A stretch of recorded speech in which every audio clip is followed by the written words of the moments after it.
record. All right. Well, thank you so much for joining me, Kofi. I am really excited about this conversation. The last time we connected, we talked about so many different things. But I think the best way to start is maybe at the beginning. So could you please introduce yourself and tell us a little bit about maybe what you're doing right now? Right. Sure.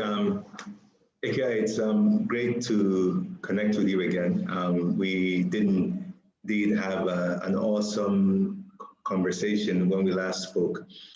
So I'm Kofi Dazie. I'm an engineer. I guess that's the first thing I think of when I reflect on what it is I do, how I look at the world. I've also been an entrepreneur. So in 2001, co-founded Rancard. Had a lot of fun and learnings, bumping our way through all the struggles of inexperience and growing and building stuff. I think I not only learned a lot, but got to meet, got to create lots of cool stuff along that journey. And somewhere in the middle of that, I got invited to the Aspen Fellowship, which was another level of learning, another level of questioning what leadership is, what contribution is all about, looking beyond what the typical lens of success is in a business entrepreneurial environment, to looking at your community. And I would say that really set my life on a new deep course of trying to bring understanding to what is it that I am supposed to be doing here with all that I've received, all that I've been given.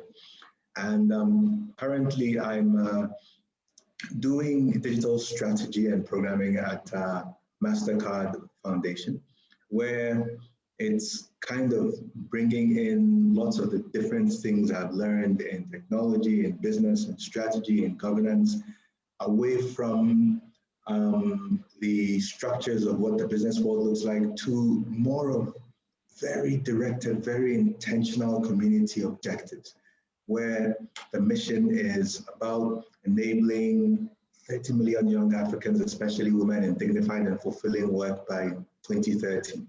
You know, mission that's operating in the context of an estimate of about 375 million young Africans who are going to be in the world of work 10 years out. So again, it's about mission, it's about challenge, but it's still about fundamentally how I see myself. I'm an engineer. I've been focused on digital technology for years.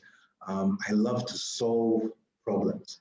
I like to break down, analyze a problem into its most discrete subcomponents, understand it at the molecular level, if you like, and be able to figure out, be able to discover, be able to get some new insights around, oh, okay, so this is how this works. So here's what this opportunity could be or look like. And then ultimately figure out a way to put it together so that a meaningful problem that changes people's lives is apprehended. So ultimately, that's who I am. I love that. Thank you so much for sharing all of that. And maybe can we maybe go to the beginning? Where was the first place where you had the opportunity to start to get involved with solving these problems? Where did it all begin for you? I think growing up, I really used to love my Legos. It certainly wasn't classic problem solving of the nature where somebody, a teacher or a customer has given you something to work out, but it was my own problems, as in my own imagination of I'm trying to create a city, a community, and I want there to be houses, and I want there to be roads, and I want things to flow. And so how do I construct taking these abstract pieces? So this is me looking back. I certainly wasn't thinking in such structured terms then probably. But through my childhood, I used to do that, and I also used to draw a lot. I'm not an artist. I don't draw that well, but I loved expressing my ideas and my imaginations. And more than anything else, that's probably what led me to engineering school. I wanted to understand how things worked, and I wanted to have the skills to compose and design and construct something if I had an idea. So I wanted to have the ability to think about something neat and be able to design and construct. So and I started actually in my first 2 years in engineering school in mechanical engineering. And the internet revolution was, burgeoning really at the time. So this is 96, 1997, 1998, I actually switched my major from mechanical to computer engineering, anything to get closer to the internet and software development and e-commerce and e-business, and I was in it. So my final 2 years in college were really hard because I was compressing essentially 3.5 years of an engineering program into 2. But I totally loved what I was doing because I found that I was in a world where it's the structure of breaking things down to bits, breaking things beyond the bits down to the electronics of it, going beyond that to the physics of it, and understanding how that plays back from the physics through the electronics through your hardware and microprogramming, all the way up to what you and I see every day and interact with, the apps on our phones, right? The opportunity to be able to understand all of that, be able to deconstruct it, and be able to build things that people could use was just intriguing to me. And on top of that, the power of the internet revolution at the time, which meant now you could connect so many different software applications and people and businesses and make things so much more meaningful, was just really intriguing to me. This was 1999, was probably the stage where I was really peaking in my understanding of what that opportunity would look like. And it was about that year where it crystallized for me what kind of a career I wanted to have. So not just problem solving in abstract, but problem solving where I build things that people could use meaningfully in their lives. Yeah, and it seems like you've been able to do that in many countries around the world. And one of the things I thought was super cool when you sent me your profile was that you've also been recognized by getting a patent as well. So creating things that obviously are truly useful, and then also being able to generate a profit off of it as well. It's certainly a privilege here to have had an opportunity to channel desire and imagination into one's work. But an interesting central theme has been connectedness. Because if I play this backwards, the patent we filed at Rancard and earned just a year when I also retired from being CEO, was actually about building a connected graph of people and objects and using that as a basis for determining highly relevant social recommendations, as in recommendations based on trust based on connectedness defined by the context of what you trust somebody else's opinion in, expressing all of that in a classic mathematical graph form using what's called a native graph data structure. And that was also an evolving and emerging field in data structures at the time we delved into it. What became even more amazing is as our patent was coming out, a field or a model in machine learning called graph neural networks was also maturing. So it was just kind of thinking back to my early days in college when the connectedness of the internet, and at that time it was initially pages connecting. So the original idea of the internet as an index was more about pages connecting. If you move beyond the early internet portals era, your Alta Vistas, Lycos, Excite, Yahoo, Go, InfoSeek, to Google, that really elevated and accelerated all of that. What came beyond that was significant to most of us then was messaging and then ultimately social networks. So more connectedness. Now you are going from connectedness of featured pages to connectedness of people. Then we've seen, and it's continuing to emerge, what's the IoT or Internet of Things revolution, which in many ways is already there. We don't think of all our phones connecting in that regard. We're kind of waiting to see our refrigerators and our ACs and our other devices connected, but it's all the same thing, that there is so much richness, but also a natural bearing of the way the world works when you can see all the different connections that do exist, but are often not understood or realized. And so that patent was about creating a mathematical and software structure that could represent an infinitesimal number of connections amongst people and things that are meaningful, that are actually expressions of how people are connected with each other and connected with things and things connected with other things and with other people, without incurring, again, and this is in the math of it, the cost or the computing cost for being able to find, establish, represent, and kind of flow information through all the myriad infinitesimal connections which are truly represented in human nature. So really cool stuff. Some of it may sound a bit abstract, but it's really the way the world works. It's really the way the human mind works, how we remember things, how we recognize things, how we remember people, how we connect things, how we make meaning, how we find what we love, what we like, what we don't like, how we remember smells, how we remember music, how we make music. You know, it's all about connections. And in many ways, that's what I think the evolution of technology in our human lives have been about. It used to be about mechanical connections, about building boats and trains that could take us from one place to another.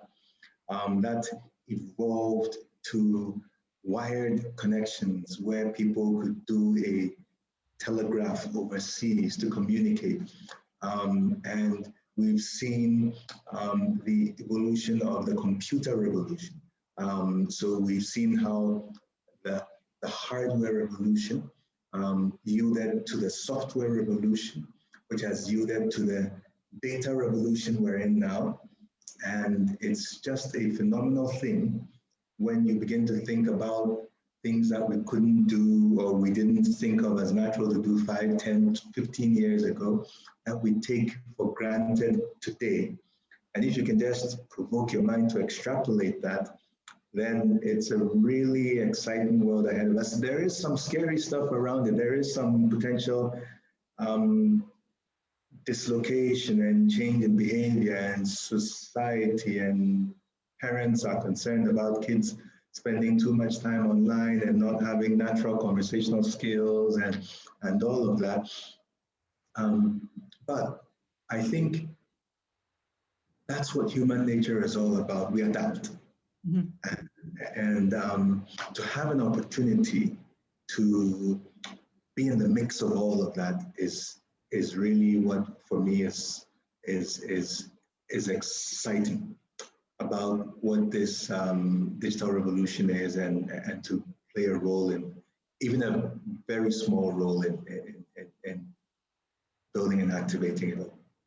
Yeah, it's amazing. Every time I hear you talk about it, so this is the second time I've heard you, I get goosebumps because it sounds incredibly amazing. And as someone who's not tech really at all, other than the fact that I've worked within the tech space and with a lot of tech leaders, I think I have a pretty good grasp of what it's meant to do and what the amazing benefits that it can provide.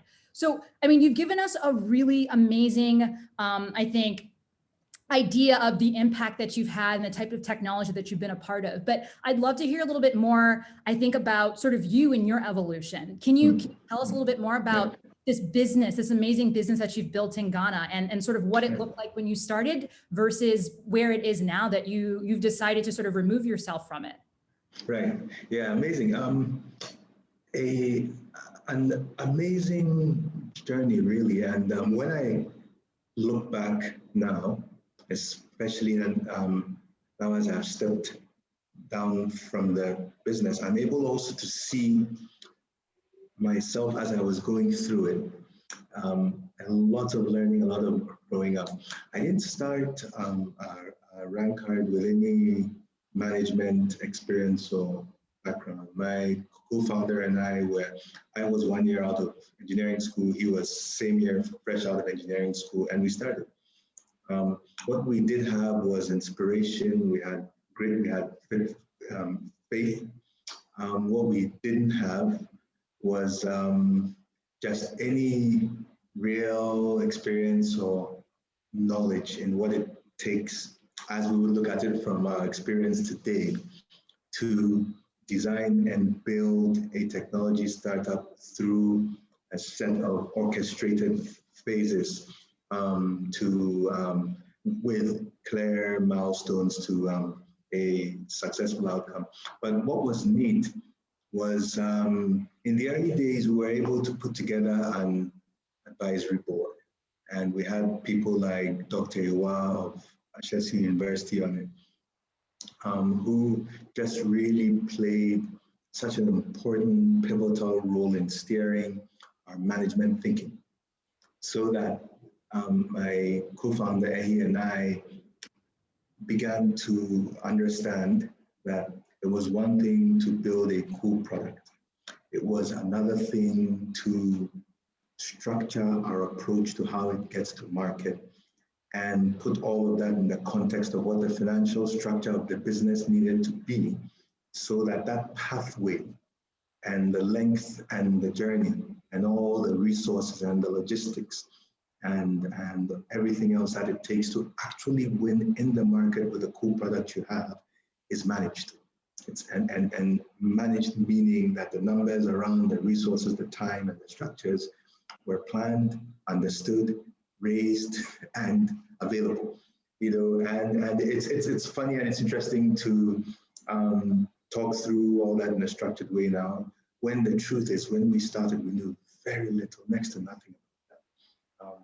And first lesson there is, it doesn't matter how smart you are.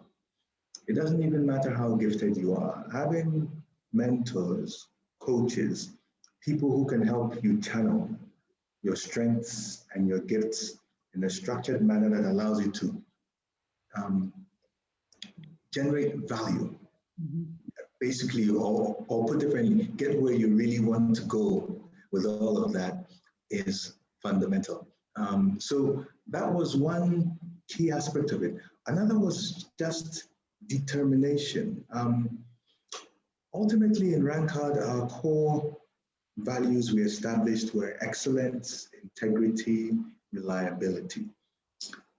Looking back, I would say those were always our core values, because as individual founders, that was how we chose to operate and how we chose to build up the organization. But we codified them at a later stage, about 7 years into building the businesses, when we wrote them out and brought them to the board together with a clearly stated mission and vision statement and got the whole team to adopt it.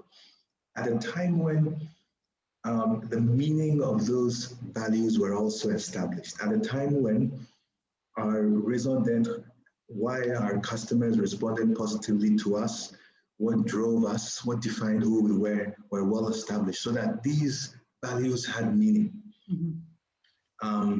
And so we used to say these were not or values, they were and or with values. There was excellence with integrity and reliability. That if we maintained all three, we would win. because we would keep our integrity, we would require excellence to win, because we wouldn't use other means, corrupt means, subterfuge to win any opportunities. So we would need excellence. We would need to just simply be better than anybody else, locally or internationally, anytime we went after opportunity. And ultimately, our customers whom we had built over the years said they liked us because of the way we served them. That was the essence of reliability. You know, that we would be proactive in making sure that their service delivery experience was something we managed with great care. And that even where there was service failure, we would know ahead of them, we would resolve it, and we would report it to them even if they didn't notice. That's how we operated. So our values were essentially operating values, not just words on a wall. And this was so fundamental to business success because it became the basis of the relationships we had. It became the basis on which people began to recommend us. It became the basis on which people would choose, businesses would choose to engage Rancard. It's because they understood, even if they didn't know what our written values were, this was the reputation we had built. This was the reputation that was known about us. So when people had mission critical work, they knew they could trust us to work with. And so these were really the pillars of what my business experience in Rancard was. It was reputation is fundamental. Governance is fundamental to creating the structures that define how you set your goals, how you build accountability around those goals, and how you create a system in which people can trust what they get for what they put in. So people can trust, meaning your employees can trust, stakeholders, shareholders can trust, customers can trust. And these are not by any means statements of perfection. But I think one of the most important lessons in life is aspiration. While none of us are perfect, we ultimately operate on the basis of what we believe in and what we aspire to. Mm-hmm. And that's probably what attracts people to each other for good or for ill. It's when you find people whose aspirations are like yours, people who are trying to go where you want to go. And when you combine those energies, everybody just gets a bit further towards that desired end. And it's interesting to talk like this about what is ultimately a high-tech organization, and I've barely talked about the technology and the product. Yeah. The reason being, at a very interesting early stage when we were trying to raise capital,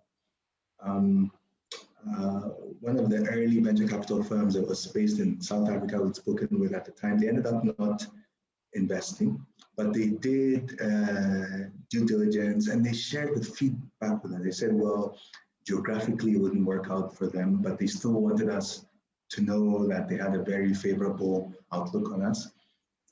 They were right. And they said, this is the feedback that we got from your customers we spoke with.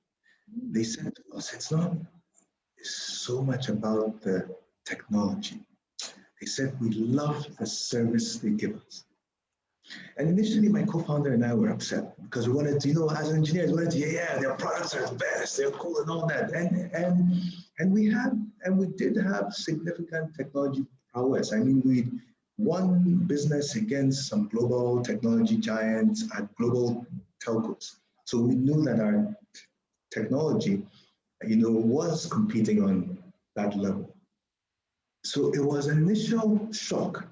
And then when we thought about it, then we understood that this thing about trust and reputation, but also in a world that's increasingly about services, people don't really like to buy technology outright anymore. People prefer to get the value from technology, and that's often service delivery. And so when you understand that, then you're building the technology so that you enable great service delivery. And once we got that, that unlocked a whole new understanding of how we needed to be increasingly positioned as a technology organization. Yes, hire great engineers. Yes, be all into it. Keep building our skills, improving, and all of that. But at the end of the day, if your customer is not happy, if your customer is not consistently happy, and if your customer is not recommending you just simply because of how they feel about you, then you haven't really gained much. So my Rancard journey was ultimately about understanding the connection between what I build and how I make people feel. And that translation is far more important than just your excitement about what you've been able to do. It's more about the empathy for the people you're doing it for, and continuously measuring how they feel about it, and continuously improving what their experience is, setting that aspirational bar high. If there's anything that the engineering world has learned from Steve Jobs, it's about setting the bar beyond what your customers could even imagine and constantly striving to hit that note. And as I have evolved from a day-to-day engineering career to one in which I'm sitting on a few boards, advising, working in digital strategy and programming in a place like Mastercard Foundation and all, it's these same principles which I'm bringing to bear. It's about understanding whom you're working for, who that end user is, understanding deeply what their concerns are, what their challenges are, which are aligned with, and being consistent with giving them an experience that exceeds what they could have imagined. So I love that. And I think that this is going to be some really amazing advice for a lot of companies out there that focus more on the tech and the platform as opposed to the solution, the results, and like you said, how they make their customers feel. So you've given us really great insight into some of the lessons that you've learned, but I'd love to learn a little bit more about the person behind. And this was actually one of my favorite things to talk to you about the last time we had a conversation. Who is Kofi outside of this engineering, tech, businessman? Yeah, well, I I have a great family. My wife is a very supportive person. So our kids are really our delight. We enjoy a lot of music. We're all still learning our instruments, so I wouldn't say we make as much music as we enjoy, but one of the things that really binds our family together, and also my extended family, so the family I grew up in and my extended family, is music. That would probably be one of the key essences. I mean, if you worked with me in a physical space, the one thing I would annoy you totally with continuously is I have to have music playing on in the background. I mean, I've had scenarios where I'm on a Zoom call and I'm on mute and I forget to switch my music off before I unmute. And I think people who work with me have gotten used to that. But music, and what else? I love to read. Part of it is imagination. I like to see what that world, that ancient world was like, what it was that led nations to become great, and what those iconic leaders we constantly read about, what they were like.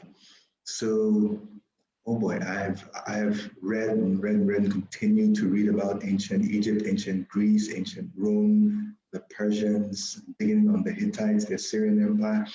I'm doing Coursera programs on ancient archaeology of Rome and the Mediterranean, learning about Israel, so the histories, archaeology, anthropology, so all of that. It's just intriguing. when you understand the kinds of feats that these people in the ancient, I mean, we see these in the pyramids and the ancient structures and the ancient roads and all of that. And ultimately, as an African, when I look around at our environment and our circumstances and where the continent of Africa is today, I feel that there is a certain need that as African people, especially those of us who play somewhat of a small role of leadership, to inspire ourselves with what we must be and to activate aspiration and appetite for greatness. And greatness defined as a belief in oneself and in one's ability to achieve whatever one's desires are. So despite all the fears and obstacles you feel are in your way, that's what I think courage and greatness are. Because in all my reading, you read about these generals, be it Alexander the Great, Scipio Africanus, Julius Caesar, come all the way past all those in between down to your Wellingtons and Napoleons, right? And when you read deeply, you'll constantly see their weaknesses, their fears, their shortcomings, their lack of resources, the obstacles that were in their way, battle upon battle, and yet how they responded. And that's why many of them would earn the moniker, the great, the great, the great. It's often because despite the odds, despite resources, despite the things that would make your life easier or get you the outcomes you want, that courage, that greatness is about pursuing and persisting towards a desired end, even when you don't know how, even when it's not laid out, even when you haven't figured it out, but letting your desires lead you to figure out how to get there. For me, personally, that's what faith in God is about. It's about understanding a being you can't see, you don't know, you haven't seen before, and using that understanding to activate, an audacity to be and to do things that you have no right or basis otherwise. And I think ultimately that's my hunger. I am looking for African greatness. I am looking to inspire myself and others around me, starting at home, my own kids, and people I work with, if I'm able, to set real goals, have real aspirations, not be shy about the things we desire, not belittle ourselves, not aim for too low, not be satisfied with too little, but challenge ourselves, as uncomfortable as that may make us feel. And yes, it means I live a life in which I'm constantly dissatisfied, constantly uncomfortable, constantly striving. And that constitutes a lot of discomfort and stress. But just so I can contribute to moving the needle for what the African experience ought to be, simply because it's doable, it's achievable. It just requires a little bit of courage, a little bit of persistence, a little bit of greatness, if you like. And there's no reason why this generation and the next generation of Africans should not ultimately achieve that greatness, which we know, we've seen, I think, real. I just feel that we must persist, and that's who I am. I think a lot of it is comes from things my parents have instilled in me, has come by watching my older sisters, pioneer things, as they went to engineering school, early days of the computing and internet revolution and the things they have done and achieved and all of that. And I just look around me and soak it all in, and I think, why not? I love it. And I'm inspired. Every time I have a conversation, I'm like, I'm really excited. And I'm really excited about what's next for you. What are you up to next? What are you excited about? What is this year all about for you? Yeah.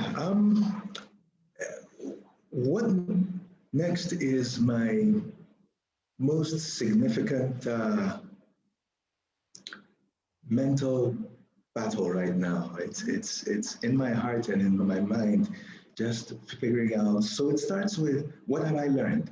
And right now I'm really trying to aggregate what I have learned. I'm not trying to write anything in detail yet, but I am just trying to process. What have I learned? Who am I? What are my strengths? What problems around me do I find most interesting?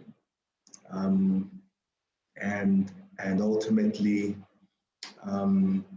that's how I'm navigating through the what next. I mean, as I shared earlier, my leadership seminars and learning through the Aspen Fellowship really activated this thinking around what about contributing to my community. First of all, understanding what is my community, what's my role, and some of the stuff I'm being exposed to and learning in the recent work I'm doing in Mastercard Foundation is opening up my eyes even more to just the context of this broader world out there in which people,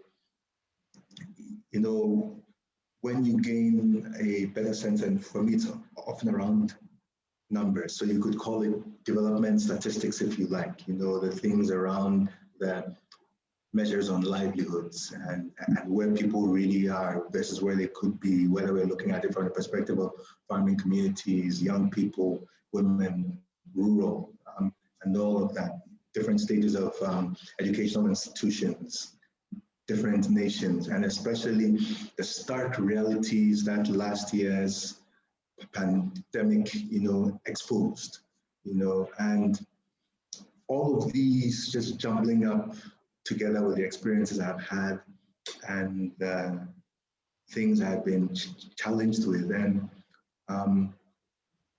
I think it's guiding me gradually to a what next that has to do still with deep problem solving, which is probably ultimately what I do. And something that's probably in between helping people structure how they problem solve on a large scale, perhaps not limited to traditional business software platforms like I've been used to, perhaps more related to how people think about the way they compose and construct organizations around being able to solve significant problems.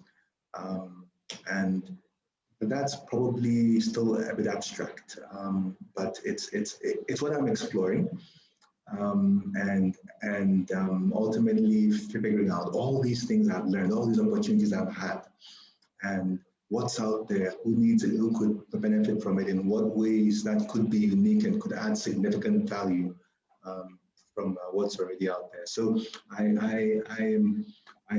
going through that process really of learning and of figuring out where I can add the most value, but very importantly, also to be happy while doing it. It's really key. Happiness is an energy generating process. And regardless of how much skill and understanding you have, if you can't apply a significant amount of energy to delivering what you're doing, you don't tend to get through all the way. So being happy, enjoying what you're doing, I think is a very important ingredient to having impact. And so It's on the one hand, what have I learned? On the other hand, what can I be really happy at doing and doing well, adding value to other people's lives. Well, I'm excited to sort of see where it goes. And I am too. yeah. Anything else you want to add?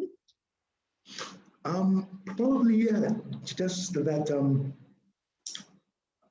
I would like to encourage young people, especially, to just really persist with whatever you found you're passionate about. There are many times when the things that we're most passionate about don't reflect in practical work or don't seem to align with where we are in school or whatever aspect of life we're with. And so we let the busy stuff, the not so fun stuff crowd out the stuff that we really feel a deep passion about. But while you're doing that, time is passing you by, opportunities are passing you by, the clock is ticking.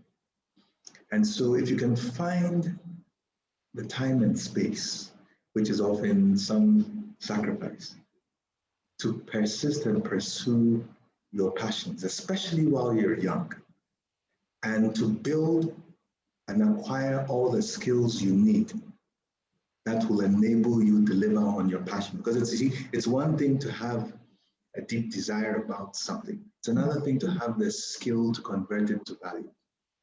So anything that you can do to harness your passions, any skill you can build, any time and space you can find to explore, dig in deep, understand, I would encourage young people to do that. It's so important in life to be able to find what you're passionate about and to figure out the ability to convert that to delivering value in other people's lives. I think that's what fulfillment is really all about.